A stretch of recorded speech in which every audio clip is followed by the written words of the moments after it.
तर पुण्यातील 5ही मानाच्या गणपतीचं विसर्जन निर्धारित वेळेपेक्षा 1 तास उशिराने पार पडले।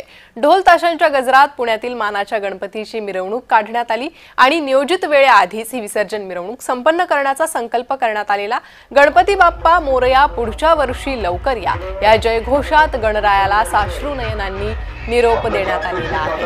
अर्थात या विसर्जनाच्या वेळी भाविकांचं मन भरून आलं होतं, मन जड झाली होती आणि या जड अंतकरणाने गणपती बाप्पाला निरोप देण्यात आलेला आहे। पुण्यातील 5 मानाच्या गणपतींच्या विसर्जनादरम्यानची ही दृश्य आपण पाहतोय। पहिला मानाचा गणपती ग्रामदैवत कसबा गणपतीचं विसर्जन, तांबडी जोगेश्वरी दुसऱ्या मानाच्या गणपतीचं विसर्जनही संपन्न झाले। गुरुजी तालीम जो तिसरा मानाचा गणपती आहे त्याचंही विसर्जन पूर्ण झालेलं आहे। चौथा मानाचा गणपती म्हणजेच तुळशीबागेचा गणपती, तुळशीबाग गणपती बाप्पाचंही विसर्जन काल संपन्न झालं। तर केसरीवाडा 5वा मानाचा गणपती या बाप्पाचंही विसर्जन काल संपन्न झालेलं आहे।